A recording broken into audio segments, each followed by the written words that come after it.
Thank you. Have you always been a writer, George? Yeah, pretty much. It's set in at an early age, and I did indeed make up stories and sell them to the other kids in the projects for, I started out with a penny, but I rapidly raised my prices all the way to a nickel, which could buy a Milky Way bar. So 2-story sales, and I get a comic book. So, but it ended, that little professional career in my childhood ended abruptly when one of the other kids who was my regular customer started having nightmares about the stories, and his mother came to my mother, and no more. So, damn. Do you know what inspired those early stories, where they came from, even then? I don't know where any of this stuff comes from. It just, it comes, thank God, and I'm glad it does.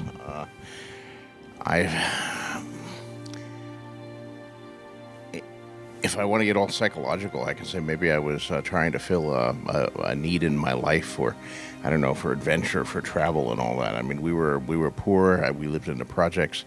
We didn't even own a car. We never went anywhere. I lived in a world that was 5 blocks long from 1st Street where I lived to 5th Street where my school was. So I would, read of these other places and dream of other planets and distant lands and darkest Africa and the Far East and the ancient Rome and all of the places that one could read about in books, and making up stories about these places allowed me to go there in my imagination, even if I couldn't go anywhere beyond 5th Street in reality.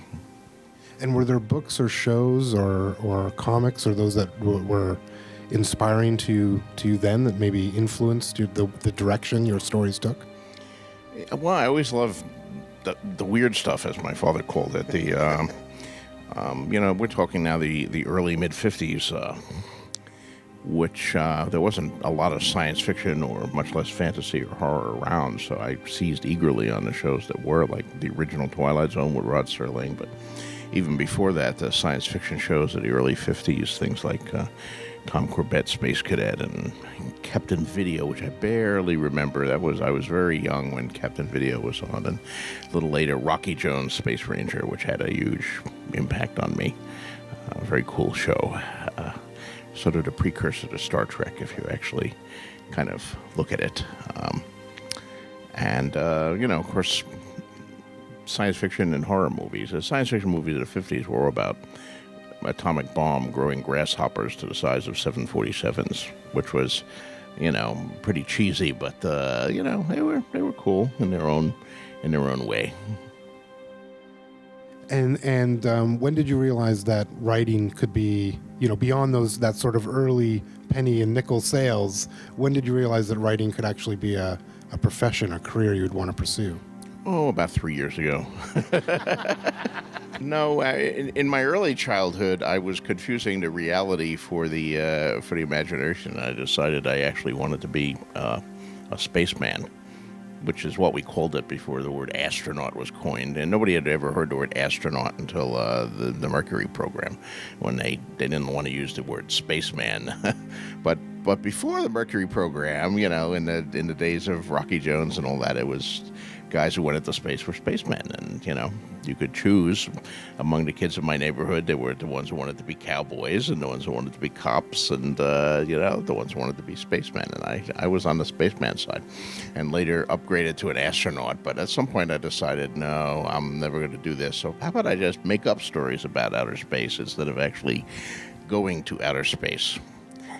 And that was fine until I think it was like junior year of high school. They gave us an assignment to research the profession that we proposed to enter. So I researched fiction writer and discovered that the average fiction writer made $1,200 a year from their fiction. And even in, 1965, $1,200 a year was not a hell of a lot of money. So, and, when some of my relatives heard that, they said, maybe you should be like an electrician. They make good money. Plumbing. Have you considered plumbing? People always need a plumber. And then you can make up these crazy little stories of yours on the side and collect that extra $1,200. So I didn't go into plumbing, but I did follow journalism. Since I was good with words and good with writing, I went to college, I majored in journalism, and the plan was, well, I would write a few stories on the side and things like that, but my main profession would be as a journalist. But it turned out that I started selling, even when I was still in college, selling my first short stories to the magazines, and then I did a couple years in Vista, alternative service, and continued to sell more stories. And by the time I got out of Vista and finished those 2 years, I had enough stories under my belt, and being, kind of young, and I didn't have a lot of expenses then. I could live very cheap with roommates in a bad neighborhood in Chicago and all that. And I said, well, I don't want to really try to go out and get a real job here. I'll just continue to write this story thing and see where it leads. And it led to some pretty good places for me. So I'm glad I continued that. And did the studying in the journalism, did that affect your writing in any way, or direct it in any different way? Well, journalism school certainly affected my writing. I don't know if, since I didn't actually practice journalism, I don't know if it did, but the training for journalism I found was very good in several ways. First of all, it was good for my style. I mean, I wrote those monster stories as a kid. I wrote for comic fanzines when I was in high school, little amateur stories about superheroes that were published in the amateur magazines of the day. But my style at the time was, let us say, purple. I seemed to be operating under the assumption that if one adjective was good, three were better. So I would just pile on the adjectives, and I mistook that kind of verbose prose for rich and textured and poetic prose. And journalism school cured me of that, as the professors kept drawing lines through all of my wonderful adjectives. And, hardly an adverb survived the entire 4 years. I mean, I was, as a younger kid, I was very shy. I was a kid who lived in my imagination, who, as they said, always had my nose in a book. And training as a reporter actually forced me to kind of come out of my little shell a little and go out there and meet people. And I had to approach total strangers and ask them questions and, set up interviews, and some of them with some pretty fearsome, like, authority figures and people that I would not normally have, like, dared to talk to in my ordinary life, It made me more outgoing. It sort of opened me up as a shell, which I think was also good for a writer, the ability to talk to different sort of people and so forth and so on. And how did you get to Hollywood to be a writer for television? Well, that was, I never actually I liked watching television, but I never wanted to be a writer for television. It was not part of my dreams. I just wanted to write books. And it all had to do with commercial vagaries of the market, and actually with, there's a lot of truth to the old saying, it's not what you know, it's who you know, especially in Hollywood, where contacts are a huge part of it. I was a science fiction writer in my early career, and I published a number of short stories. I was nominated for awards. I won some awards. 6 or 7 years into it, I wrote my first novel, which was pretty successful. Then I wrote a second novel in collaboration, and that was even more successful. And my third novel was a vampire novel that kind of broke out of the strict genre things, and that was yet even more successful. And I was getting higher and higher advances for all of these. And then I wrote my fourth novel, which was a book called The Armageddon Rag, which was a rock and roll mystery, dark fantasy kind of hybrid novel that my editors said, well, this is going to be it. This is your big breakthrough, the book. We're going to make this book a bestseller. And they paid me a 6-figure advance for it, and came up with this big advertising campaign to make it a bestseller. And it was great. I was looking forward to my, incipient career as a famous best-selling writer. The only problem was the book failed to best sell. In fact, it failed to sell at all. It became like my worst-selling book that I had ever written, and suddenly my career as a novelist was over. Because after that, I couldn't get arrested. I'd been like a hot rising writer for a number of years, and publishing is not unlike Hollywood in that it's not a profession. And I know you guys are film students and into this thing. It's not a profession built for security. If security is important to you, don't go into this profession, because you can be the hottest thing in town on Tuesday, and on Wednesday nobody's going to return your calls. All those dear friends that you think you had that you've been having lunch, and that certainly happened to me. Suddenly, I couldn't sell another novel at any price. I thought, okay, well, the Armageddon Rag failed. I'll have to come down in my price. I won't get a 6-figure advance again, but I'll get like a high 5-figure advance like I did for Fever Dream. No. I'll get like a low 5-figure advance. No. By the end, I was willing to even listen to offers for a 4-figure advance, but nobody was offering anything because the book had sold so dismally. Got great reviews. But, oddly enough, this self-same book that destroyed my career in publishing also opened the door to Hollywood for me, because my film agent showed it to another client of his, a guy named Phil DeGuerre. And Phil was a experienced television writer. He'd been on a number of shows as a staff writer and producer, and he'd recently gone on to do his own show, and he had a hit show called Simon and Simon that he had invented, and he was coming up with another show called Whiz Kids, one of the first shows about computer hackers. But what our agent, we had the same agent, Marvin, knew was that Phil was also a Dead rock and roll guy, and he was a Deadhead, and he loved to go to Grateful Dead concerts. He knew all the Dead. He had backstage passes and things like that. And he knew the rag would appeal to him, so he showed him Armageddon Rag, and indeed Phil did want to appeal. He wanted to get into feature film, so he optioned Armageddon Rag for a feature film. And he was going to write it himself, write the screenplay himself. He was going to direct it himself. And the first thing he did was fly me out to Los Angeles to talk to me about it. Now, I'd sold other options before.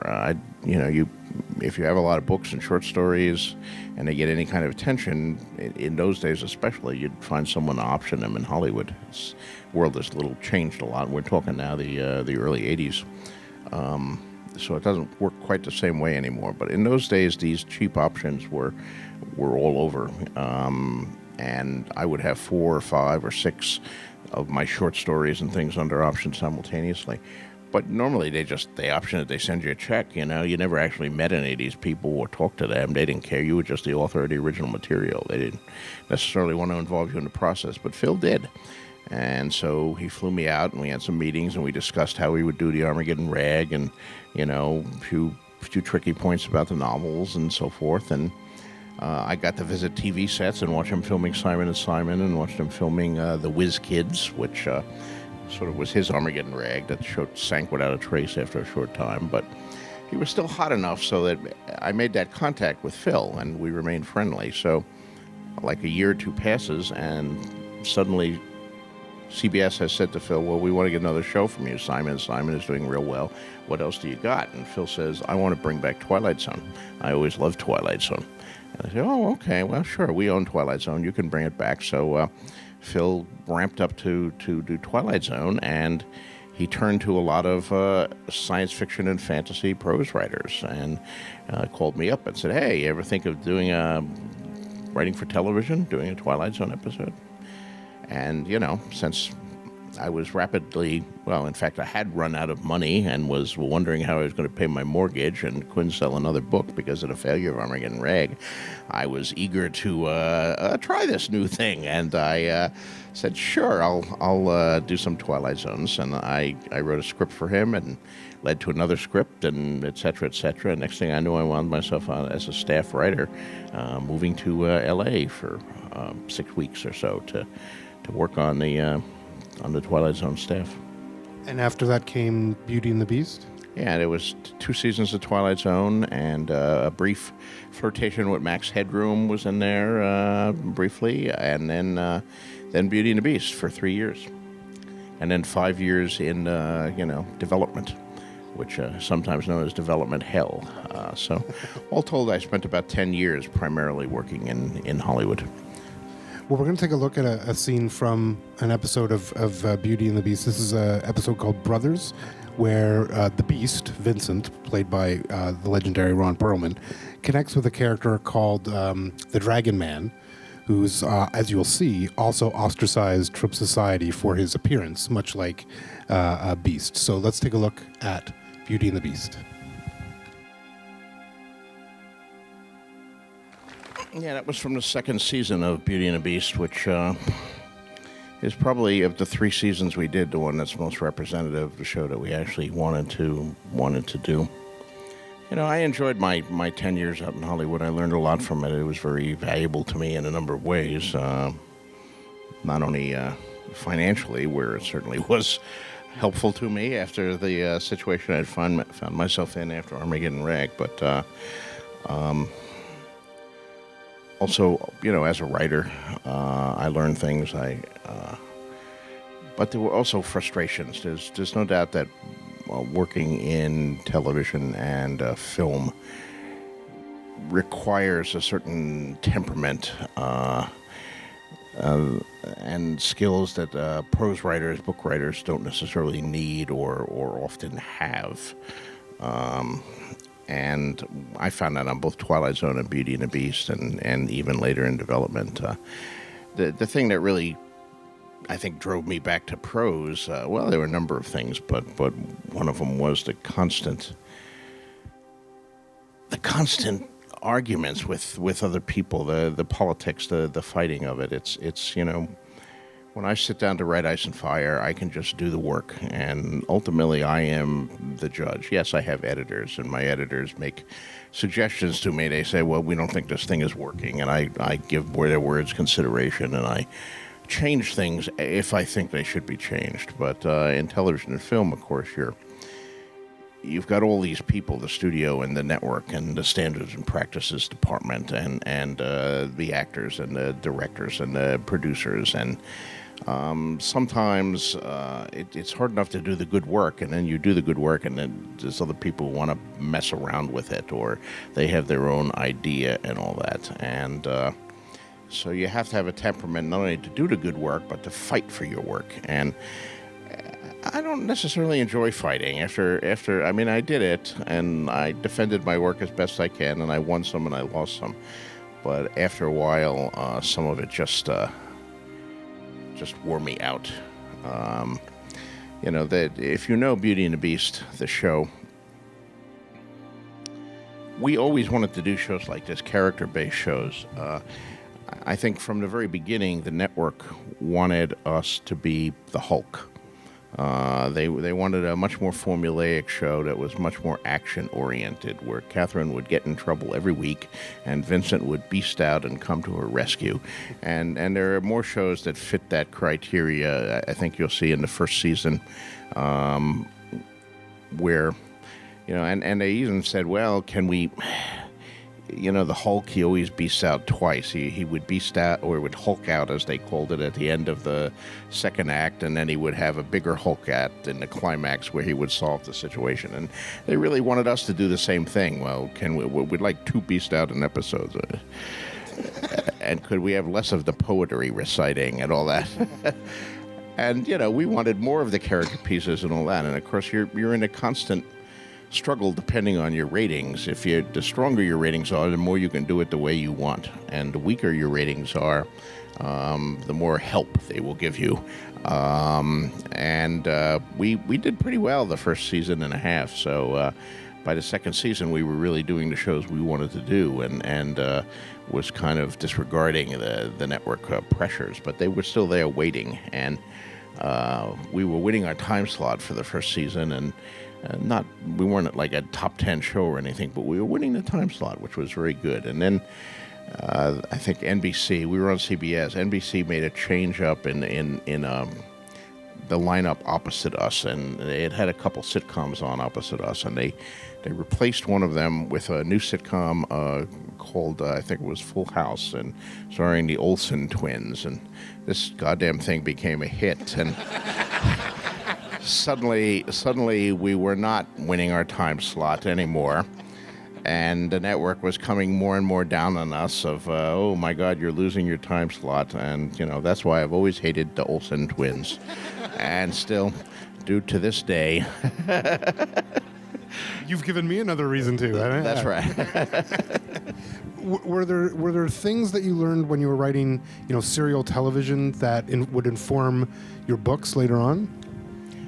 Yeah, certainly. I mean, one of the structure of Song of Ice and Fire, with his viewpoint things and cutting between the viewpoints and all of them ending essentially with, I don't know, cliffhangers or interesting points, is a structure I learned in television.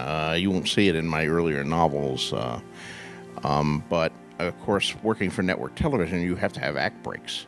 And depending on the structure of the show, is it a four act show? Is it 4 acts plus a teaser, or 5 acts, or is it a teaser and a tag, what have you? But you always have to go out on an act break before you go to the commercial, and it can be a cliffhanger. That's a good act break.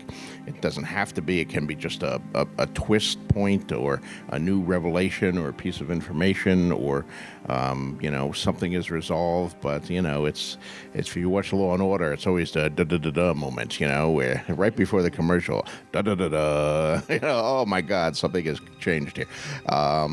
And the idea is to bring you back after the commercial, of course, but it's a good way to end a chapter or an act. And sometimes it's pretty hard when you're designing your story to come up with those act breaks, but that's why you get the big bucks.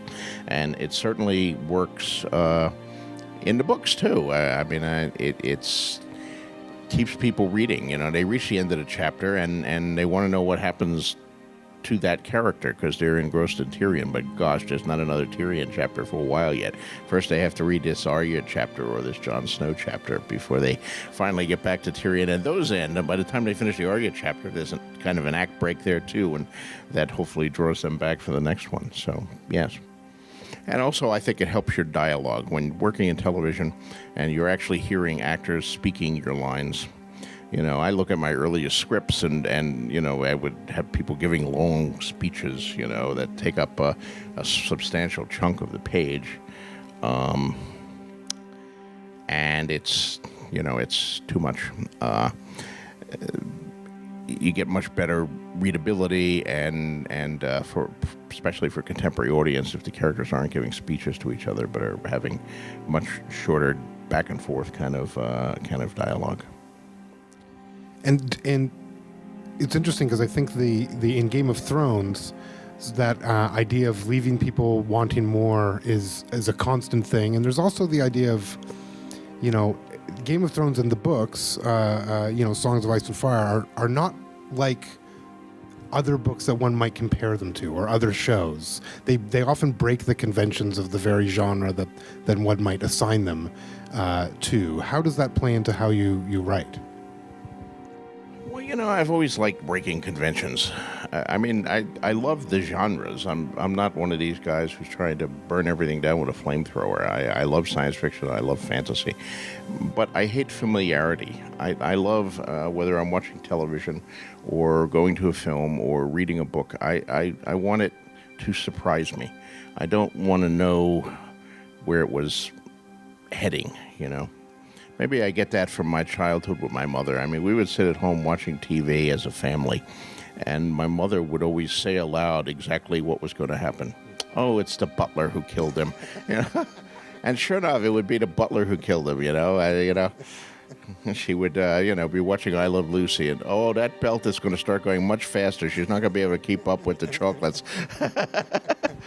And yeah, sure enough, that would happen. So I learned pretty early the trick of watching these shows and predicting where they were going to go. The one which she couldn't predict, of course, maybe it was one reason I loved it so much, was the original Twilight Zone, with the famous twist endings. It's hard for a crowd looking around. I see a lot of young people here in this audience, and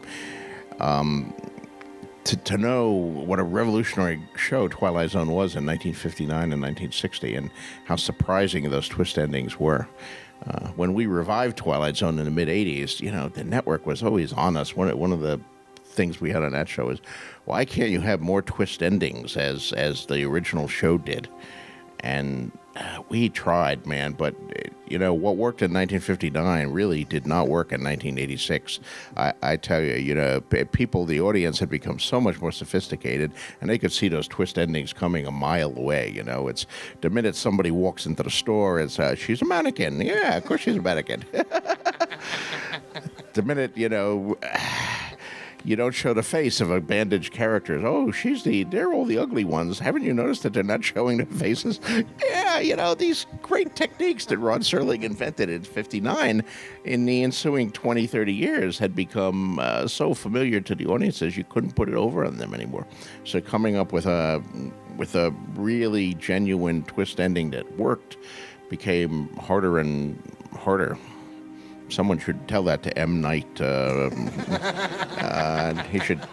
He should drop trying for those twist endings. Well, let's take a look at one of the many, we won't call it a twist, but surprises, perhaps, in Game of Thrones. Okay.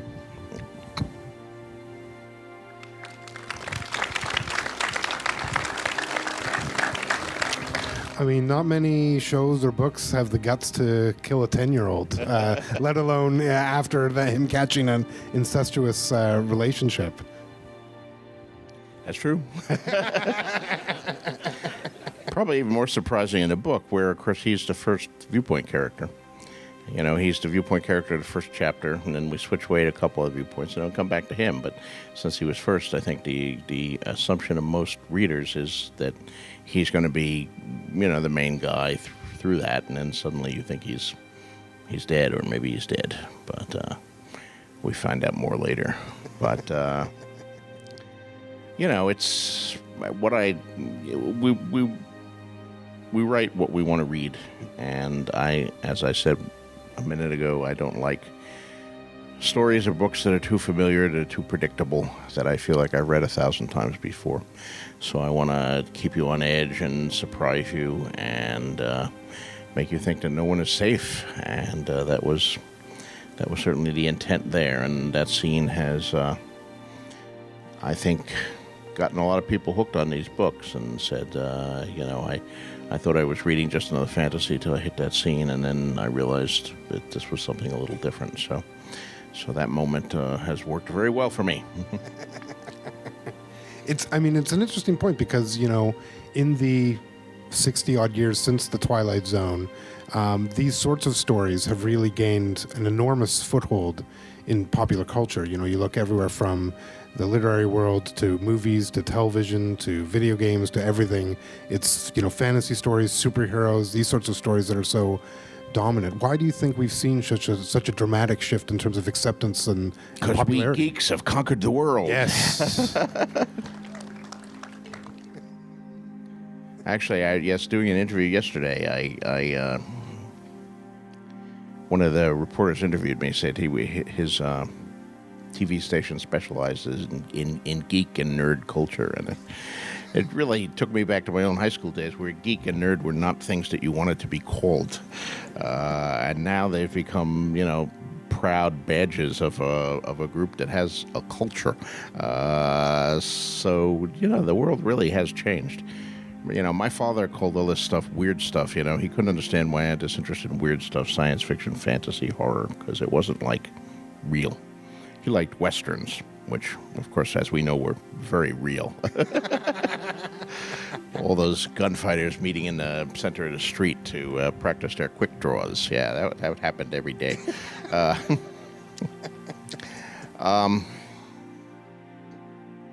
I don't know, but it's nice to be part of the culture that has conquered the world and taken over popular entertainment. I think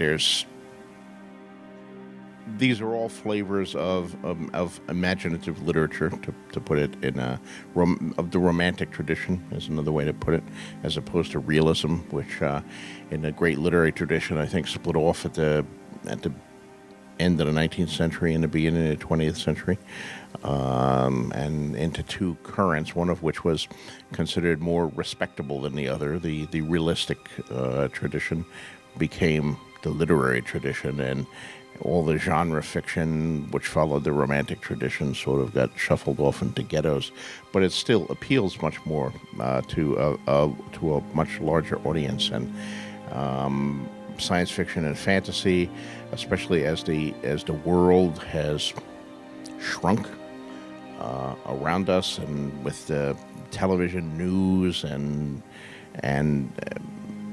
our technology, there's no longer lost cities in Africa or the exotic Far East or all of these colorful places where old adventure stories used to take place. These corners of the world all now have Starbucks in them, and so we go to outer space and we go to realms of the Hyborian Age or Middle Earth or other alternate worlds to find the kind of color and the verve that we used to get out of romantic. The tradition of romanticism and adventure stories and things that people like Robert Louis Stevenson wrote.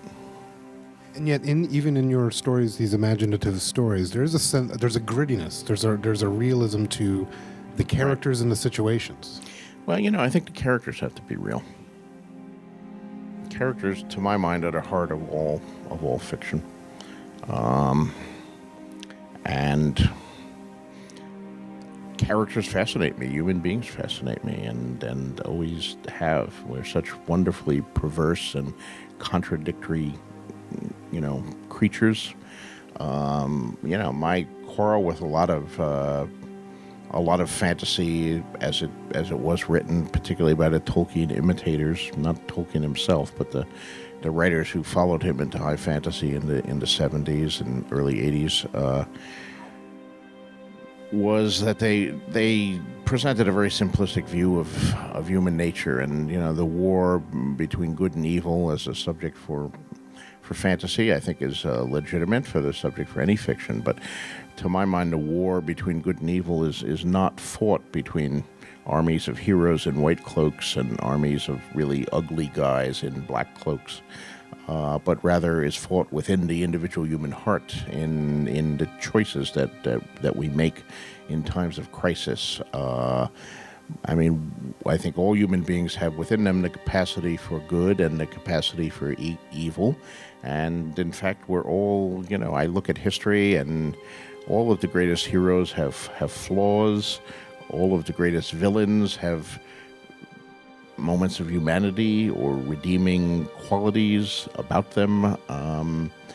And to my mind, that doesn't make them less interesting. That makes them more interesting. I was talking last night. I don't know how much I'm duplicating myself here, how much of you were at last night's thing as well, but one of the great things about working for HBO is they have shown, not only on my show, but on a variety of their other shows beforehand, shows like The Sopranos and Boardwalk Empire and other shows, that they're willing to present as the central characters of their shows very flawed and human characters who are full of contradictions. I mean, a character like Tony Soprano, who is at one point a family man who obviously deeply loves his children, and he loves his wife, which doesn't prevent him from fucking around with all sorts of other random women that he encounters. And you'll see him feeding the ducks at his backyard pool and being very upset that the ducks have flown away. And then a couple acts later, he sees a guy who owes him money, and he runs him over with the car and gets out and starts kicking him in the head. And yet, do you like Tony Soprano? I don't know if you like Tony Soprano or not, but you certainly find him fascinating. And I think you do find him sympathetic on some level. His humanity makes you kind of want to root for him.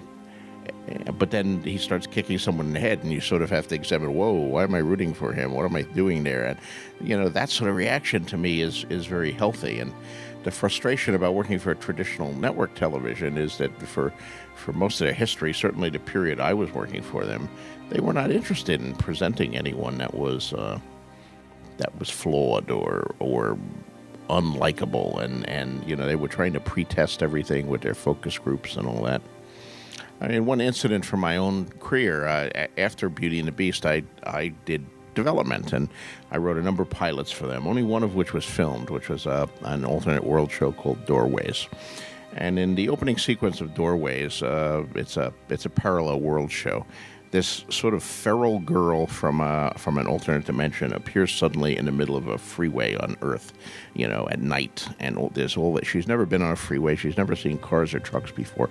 And there are all these vehicles rushing at her at high rates of speed, And she has this alien weapon with her, this gun that shoots explosive needles. And the cars are all honking and all that, and they're slamming into each other as they try to avoid this person on foot who suddenly appeared in the middle of the freeway.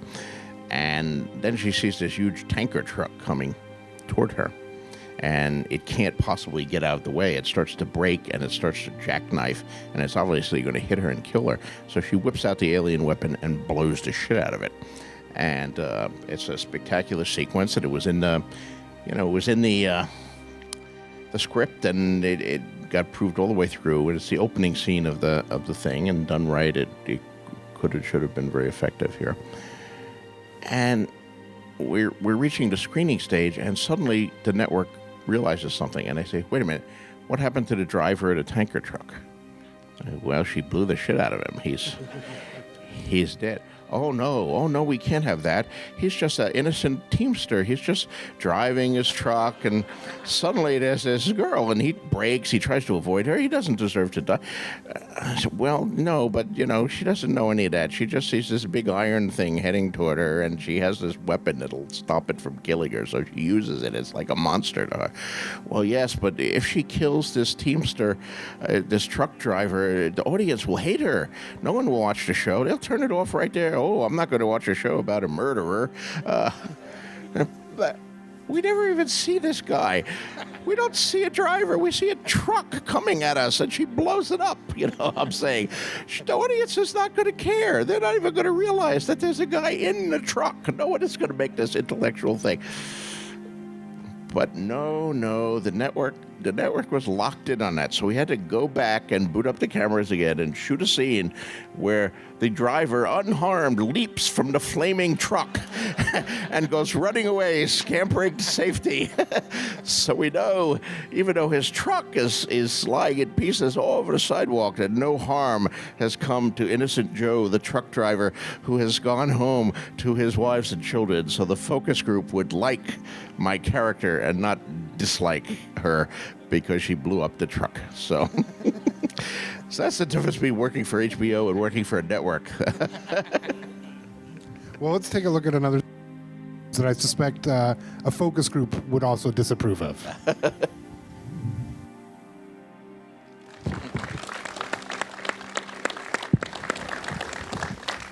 I'm just going to guess that the old knife through the eye is not a popular focus group moment. I don't know if the focus groups would like that very much. That brings me, I don't want to slag on Beauty and the Beast. I learned a lot on that show, and I think we did some very good work, but we did have our troubles with the network on that one, which, again, is indicative of what's going on. Beauty and the Beast, how many of you ever watched Beauty and the Beast? Okay, a good number there. It was a very romantic show. And we were nominated for Emmys. We were a very well-regarded show, and we had pretty decent ratings. Never hit ratings. We were watched like 97% of our audience was women, however, which I thought was fine. But the network wanted some men to watch the show, and they were always on us to increase the action, because they thought if we had more action, then that would get more men to watch.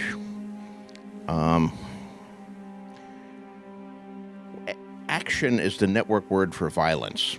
They can't actually ever say violence, because then someone might find it on a memo and they would be accused of trying to put more violence on TV, and they have the standards and practices group that always reviews your scripts that is telling you, oh no, this is too violent, it will be too disturbing to the audience at home, please remove it, please tone it down, or something like that.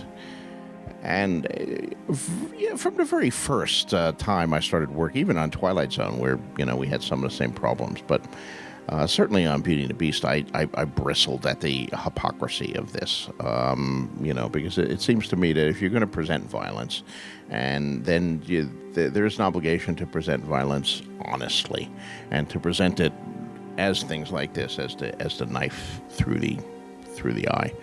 I mean, Vincent was killing people.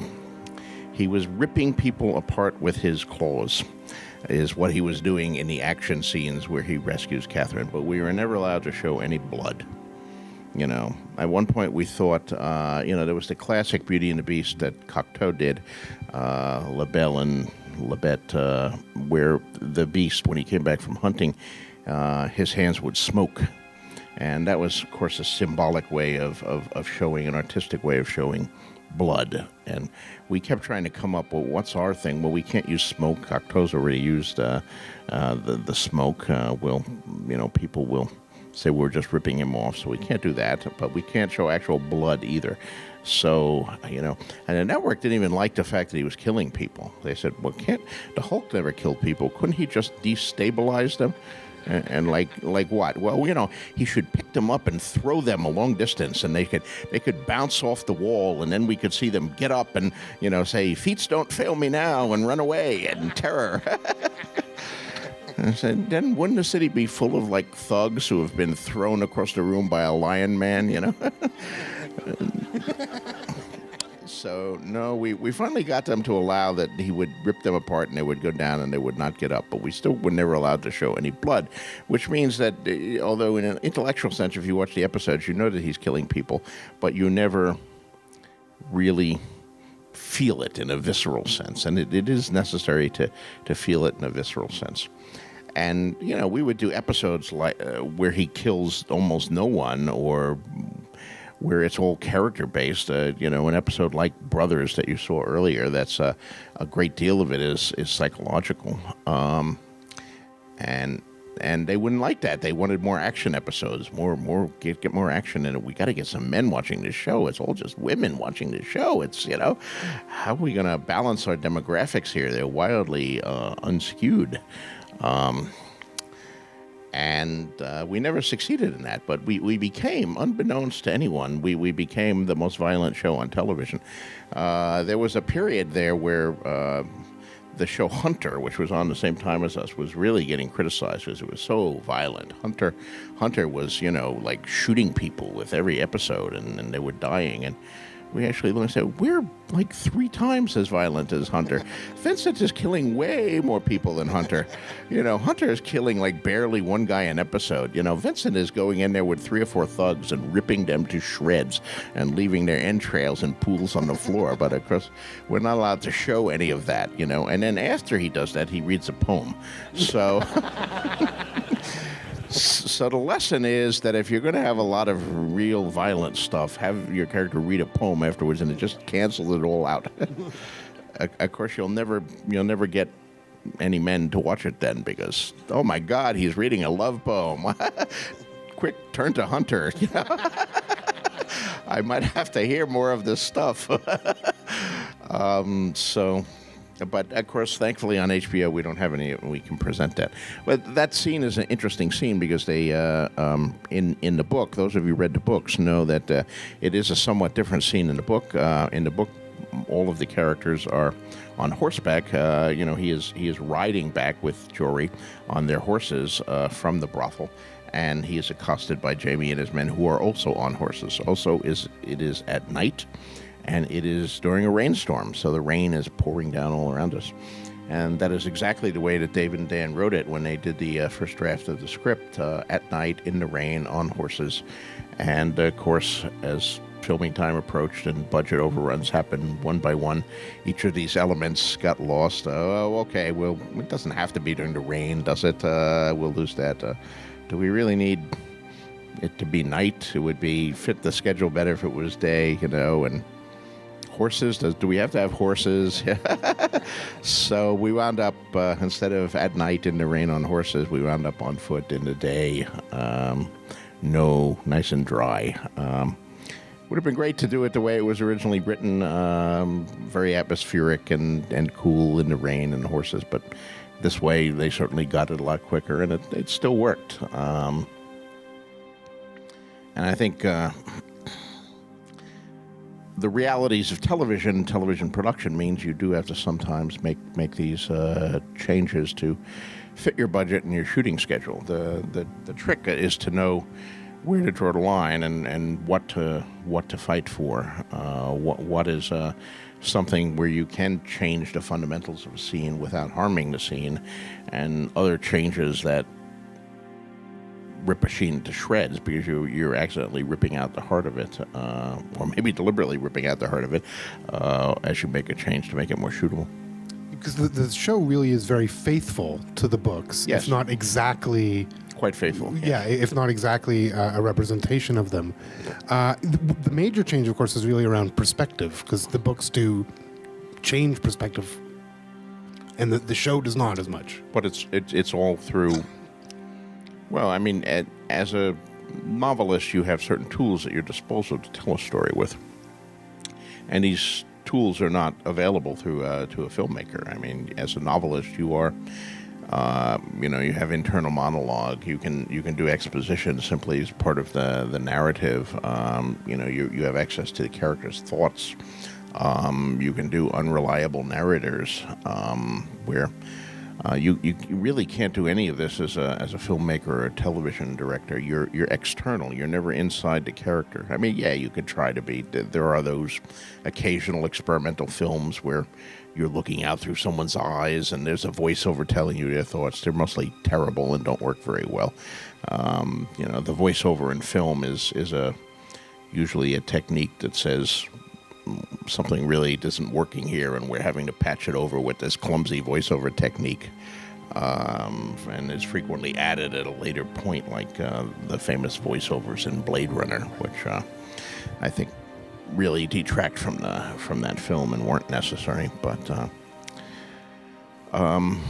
you have other techniques that make up for that as a filmmaker or television writer. You have tricks that are not available to novelists. You can bring in music to heighten suspense or to build up the emotional impact of the scene. You can do things with lighting, and of course your actors can bring a tremendous amount to it with just a look, just the expression on their faces.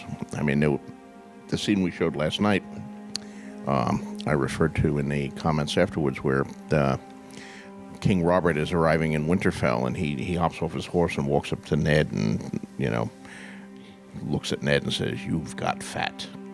And Sean Bean just sort of raises his eyes and looks him up and down, and the whole audience howls with laughter because, of course, Robert has really gotten fat. That was something that the two of them did. I doubt it was even in the script. I bet it was, I don't know, some byplay of the actors, but maybe it was in the script. But I certainly could not have done that in prose. I mean, imagine trying to write that in prose, and how would it go? Ned, "You've got fat," Robert said. Ned flicked his eyebrows. Ned raised his head up and down. It doesn't have the same impact as actually seeing Sean Bean's face as he does that little trick. So you have to always be aware of what medium you're working in, and what things will work in it and what things don't work in it. Now, as a fan, I have to get to season 2 just quickly. We're going to take a look at a scene here, I think, from season 2, and then I'll ask you a bit afterwards.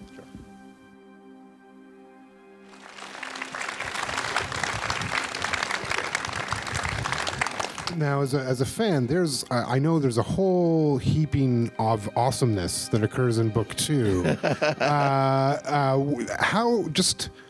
How excited should I be, George? I don't know if I can get more excited. What set us up for season 2? What should we expect? Well, of course, I haven't actually seen season 2 either, so I'm also pretty excited. I was able to visit the set during the filming of the original pilot, and then when we got season 1, I was able to visit a couple of the sets for a couple of weeks. But last year when they were filming season 2, I was just too busy. Dance with Dragons had just come out, and I was on like a 12-city book tour and having to attend some major conventions, and then I had to go home and do some work, so I wasn't able to actually see them shoot any of this. So I'm seeing some of these trailers and such for the first time. I know I'm pretty excited about my own episode, which, again, I haven't seen, but I know it was in the script, and it's episode 9, which is the Battle of the Blackwater, probably the biggest battle in the books. And it's a massive set piece, and we hired Neil Marshall to direct it. First time he's ever done television. Very well-known British director who's done Centurion and The Descent, Dog Soldiers, relatively low-budget movies, but with terrific visceral action sequences and great visual look to them. So we're hoping he'll bring all of that to the screen and give us a very exciting battle. Those of you who watched the first seasons know that we did a lot of things right, but our battles were not our high point. Battles are very hard on a television budget, even an HBO television budget. If you've seen the battles in like Rome, for example, or well, they did very well with the Pacific, but the Pacific was had much bigger budgets, and you can do a lot with explosions too, which So I'm excited about that, and I'm excited about some of the new cast members who will be joining. I have seen their auditions, and they're, some marvelous actors that we've got. We have Stannis will be joining the thing. Stannis and Melisandre. John meets Ygritte for the first time.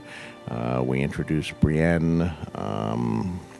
Davos Seaworth, Marjorie Tyrell, lots of great new characters will be joining the mix. So even though I am notorious for killing my characters, I do keep throwing new ones in there too, so you won't miss the dead ones that much. Gotta keep a full larder in case I want to kill some more. OMG, I am so excited. We're going to turn it over to you folks for a Q&A. I'm going to ask that you raise your hands and wait for the mics to get to you so we can actually properly hear you. So raise your hands. We have a mic over there. Yes. Hi, George. My name's Gloria. I love your work. Love it, love it, love it. Thank you. Yeah, I remember when I first discovered Game of Thrones, I couldn't stop reading it. It was like, I'd be so tired and I'd want to throw up because I was so tired, but I couldn't stop reading it. I have, I guess, question. When is your next book coming out? Well, that's a good question. The next Ice and Fire book will be a few years. I mean, I'm working on it, but these are gigantic books. The last one was 1,500 pages in manuscript. I suspect this next one will also be 1,500 pages.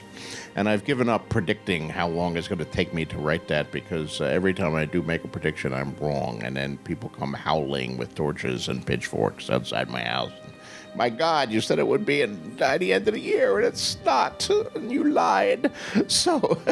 So I don't want to predict anymore. I just write one page at a time, and it'll be out, I hope, eventually. And even more important, I hope that it'll be good. It's worth waiting for, folks. Who's got a mic? Yes. Hi, George. My name's Matt. You mentioned earlier that you wrote mainly to explore and discover new worlds, and Westeros and the world of Song and Ice and Fire is so rich. So I'm wondering, with what's left in the books, how much of Westeros do we have left to discover, and how much do you write because it's necessary for the story, or do you write mainly because, oh, hey, this is a cool place to tell a story? No, the story takes over. The story makes its own demands.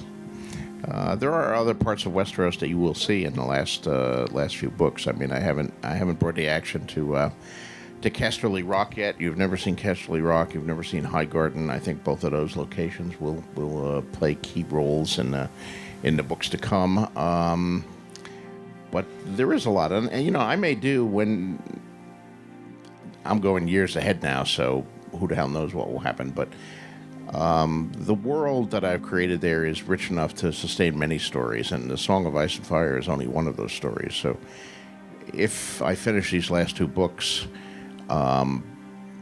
that will be the end of the story, but not necessarily the end of the world. I think I would probably want to do something else after I finish that, something very different, maybe some short stories, or maybe a science fiction novel or a horror novel I've been thinking of for some time. But eventually, if assuming, of course, I live long enough and keep writing, I might return and tell other stories set in Westeros, in different parts of Westeros, different historical epochs, or different continents and geography. So that might be fun. Hi, George. How difficult do you think it is for a new science fiction or fantasy writer to break into the industry? It's actually, if you're good, of course, that's always the proviso. You have to have talent. It's pretty easy to break in, actually. I always advise new writers, young writers, to break in with short stories. That was the way I did it in the 70s, and that's still the best way. I mean, we're fortunate that science fiction fantasy still has half a dozen magazines that are looking for new material every month, and therefore have to read their slush pile in a fairly timely manner to find the contents. The established writers, there's not much money in short fiction. You're not going to get rich writing short fiction by any means, and the result is that most established writers don't do very much short fiction past a certain point in their career. They switch to novels, which is where you can actually make a living. So as a result, there's a lot of openings for new talent in the pages of Analog and the Magazine of Fantasy and Science Fiction and Asimov's magazine, and even new e-magazines, things like Lightspeed and Tor.com and so forth. In my mind, a good career path still, as it was in the 70s, is to write a whole bunch of short stories, and sell as many of them as you can, and build a name for yourself in the world of short fiction, because science fiction readers and fantasy readers will notice these stories. And then when you finally do write your first novel, and it hits the stands, it's not just going to be the first novel by some new person that you've never heard of in your life, and why should you pick up their novel when you don't know who they are? It's going to be the long-awaited first novel by this person who's published 20 short stories, and you've been seeing their name in all the magazines, and you kind of like what they did. So it gives you a leg up when you do move to the world of novels, and that's a good way to start. Up front. Hey, George. Big fan of yours. I'm on your right side. So I just wanted to ask you, in terms of writing Renly, a lot of people were taken aback in terms of that one scene that had shown up near the end of the season.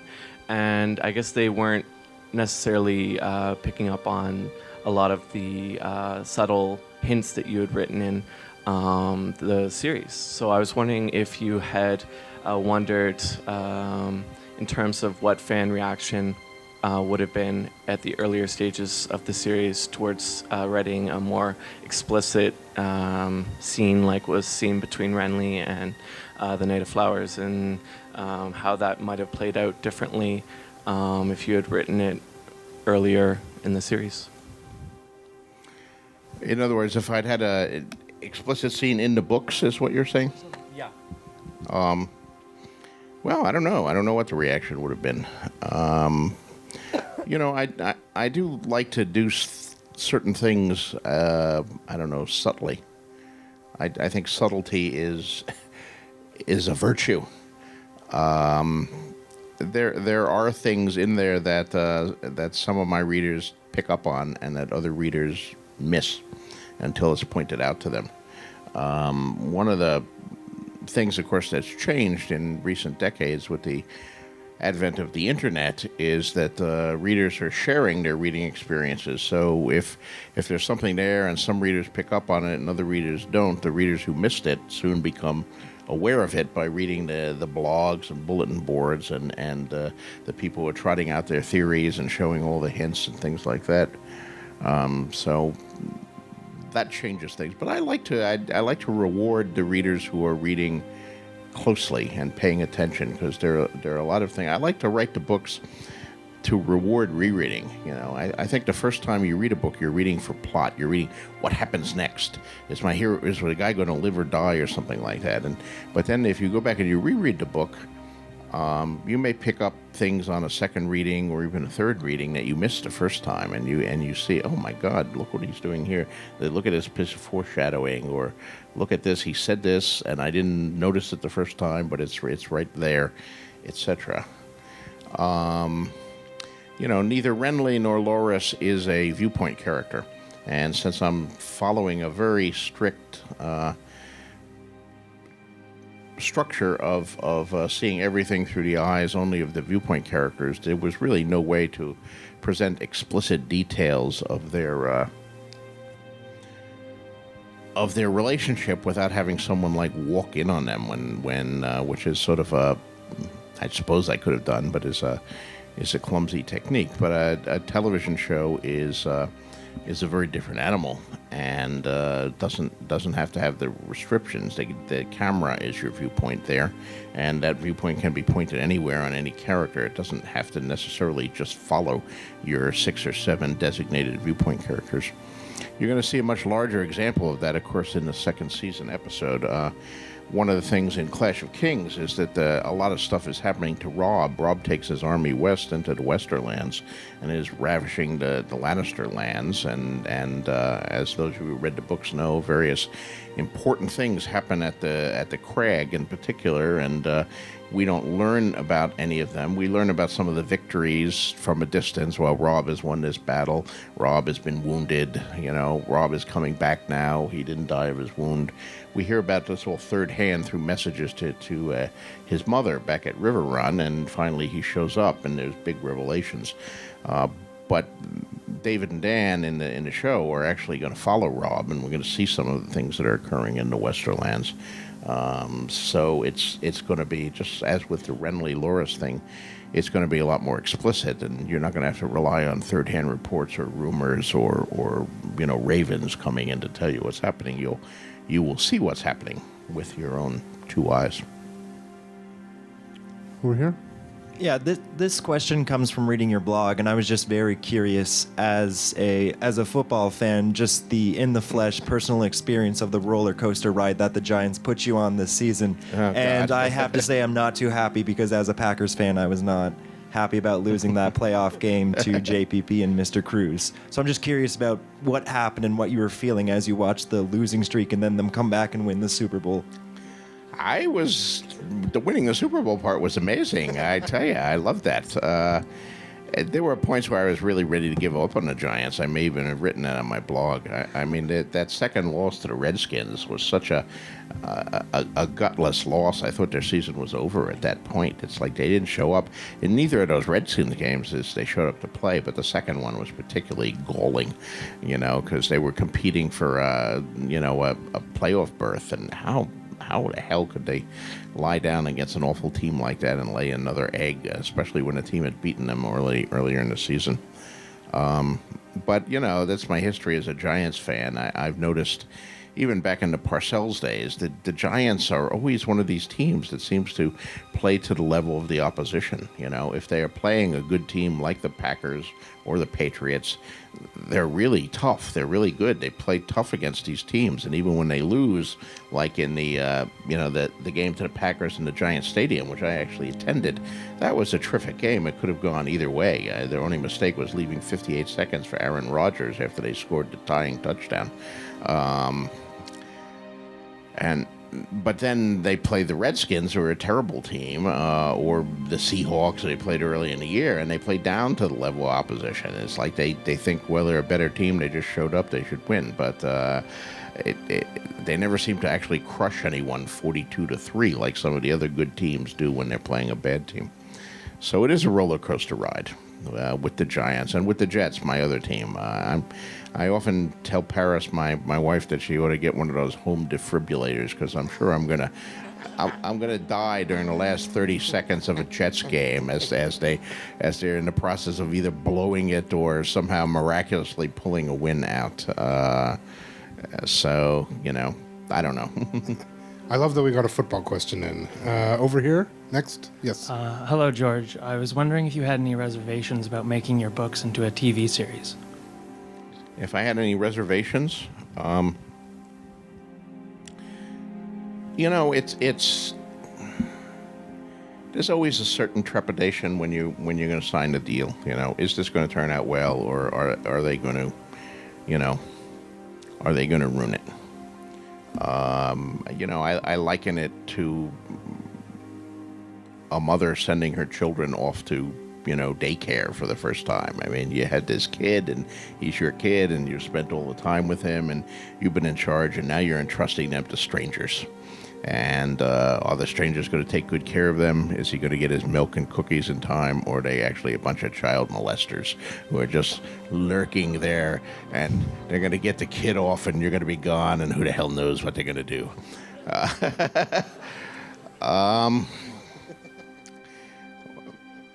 But,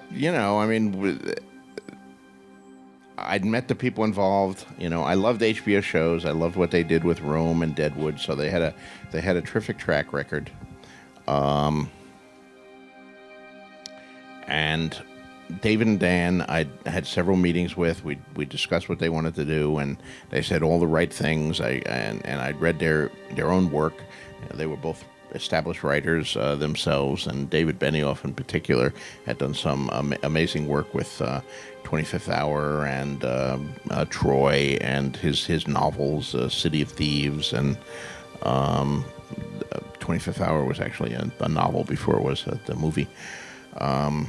Kite Runner, so they've done terrific work. So I didn't think they were child molesters. It seemed pretty good, and you have to take a chance sometime. What is it that Mariel Hemingway says to Woody Allen in Manhattan? There, sometimes you got to trust someone.